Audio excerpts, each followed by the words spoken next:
Hello students, good morning. Today we will continue from the topic modes of nutrition. कहने का मतलब है पोषण का तरीका. So plants and animals do not obtain food by the same process. Plants और animals जो है जो फूड ऑब्टेन करते हैं दोनों का एक प्रोसेस नहीं होता, एक तरीके से अपना खाना हासिल नहीं करते. Plants and some bacteria have the green pigment chlorophyll to help synthesize food, while animals, fungi and other bacteria depends on other organisms for food.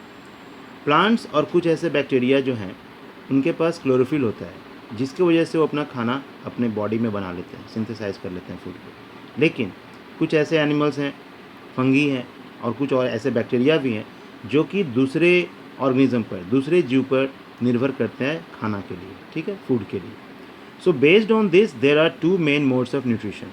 इस आधार पर न्यूट्रिशन के दो मोड्स हैं, पोषण के दो मोड्स हैं. क्या हैं?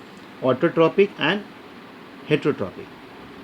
दो मोड्स कौन कौन से हैं? Autotrophic and heterotrophic. तो first we will discuss about autotrophic nutrition. Autotrophic nutrition क्या है इसके बारे में लोग सबसे पहले जानेंगे.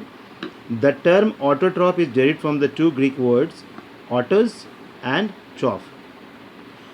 ऑटोट्रॉफ का मतलब होता है जो कि ग्रीक वर्ड से लिया गया है. Autos means self and ट्रॉफ means nutrition, मतलब खुद से पोषण बनाना अपने बॉडी के अंदर. And in autotrophs nutrition, an organism makes its own food from simple raw materials.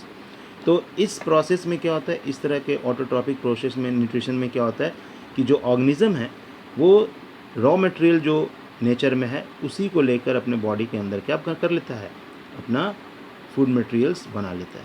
ठीक है, इसी के बारे में. और ऐसा कौन करता है? जितने भी ग्रीन प्लांट्स हैं, जितने भी प्लांट्स हैं वो कर लेते हैं. ठीक है.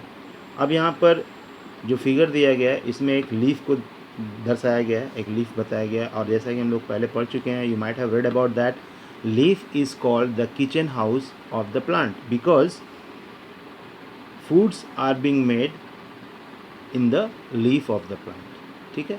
तो जैसा कि हम लोग पहले भी पढ़े हैं कि लीफ को किचन कहा गया है प्लांट का, क्योंकि यहीं पर खाना बनता है प्लांट्स का. तो क्या क्या रॉ मटेरियल्स चाहिए होता है प्लांट्स को अपना खाना तैयार करने के लिए? सबसे पहले तो लाइट एनर्जी जो यहाँ दिखाया जा रहा है. क्लोरोफिल एक ग्रीन पिगमेंट है जो ऑलरेडी प्लांट्स में होता है और इसी की वजह से प्लांट्स ग्रीन होते हैं. This is the reason plant use to be green, right. इसके बाद इसे क्या ज़रूरत होता है? वाटर का. ठीक है. और ये करने के बाद ऑक्सीजन का. और ये लोग बनाते क्या हैं? ग्लूकोज और ऑक्सीजन बनाते हैं. इसे क्या क्या चाहिए होता है? लाइट एनर्जी चाहिए. क्लोरोफिल तो खैर इसके पास है. वाटर चाहिए. कार्बन डाइऑक्साइड एयर से लेता है लोग, है ना. और ये प्रोड्यूस क्या करता है? Glucose as well as oxygen. ये दो चीज़ हमें ये बनाकर देता है. तो ग्लूकोज तो वो खुद इस्तेमाल करता है प्लांट, और ऑक्सीजन हमें दे देता है जो हम लोग क्या करते हैं? ब्रीद इन करते हैं. ठीक है. और हम लोग जो ब्रीद आउट करते हैं कार्बन डाइऑक्साइड उसे ये ले लेता है. तो उसे कहने का मतलब है प्लांट को फोटोसिंथेसिस कहते हैं. इस प्रोसेस को, खाना बनाने को प्रोसेस को क्या कहते हैं? Photosynthesis. That we will read after this. और रॉ मटेरियल क्या क्या चाहिए था उसे? Chlorophyll, water, carbon dioxide as well as light energy. ये चाहिए रॉ मटेरियल क्या करने के लिए? उसे ग्लूकोज बनाने के लिए. और उसी के साथ वो रिलीज़ करता है oxygen. So I hope you have understood the figure. Now see what happens in photosynthesis. Green plants which are autotrophic synthesize food through the process of photosynthesis. तो जिस प्रक्रिया से ग्रीन प्लांट्स खाना बनाते हैं उसी को कहा जाता है photosynthesis. I think you have understood. Now see what photosynthesis is a process by which green plants having chlorophyll synthesize the simple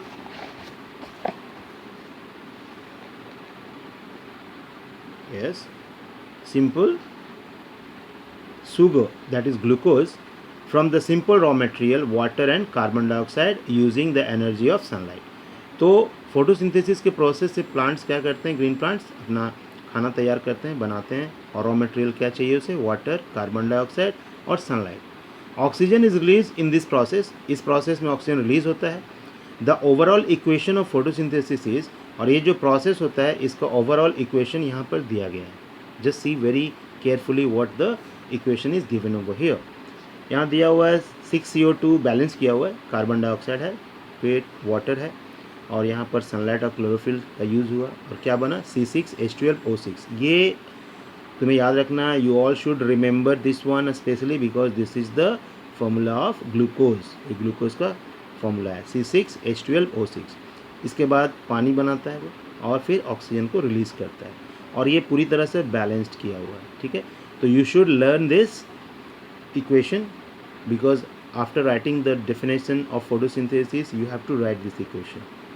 Okay, now the sugar produced is stored in the form of starch in plants. तो plants जो glucose बनाता है वो sugar form में या glucose form में नहीं रहता, उसको चेंज करता है, स्टार्च फॉर्म में बदल देता है। In animals food is stored in the form of glycogen, ठीक है। और एनिमल्स में फूड कैसे स्टोर रहता है? ग्लाइकोजन के रूप में क्या रहता है?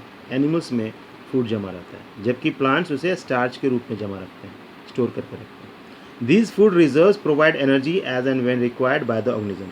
और ये फूड जो रिजर्व रहता है बॉडी के अंदर, चाहे वो प्लांट का हो स्टार्च या एनिमल्स का हो ग्लाइकोजन, वो जब उसे एनर्जी का ज़रूरत होता है वो इसका इस्तेमाल करता है, चाहे वो एनिमल्स हो या प्लांट्स हो।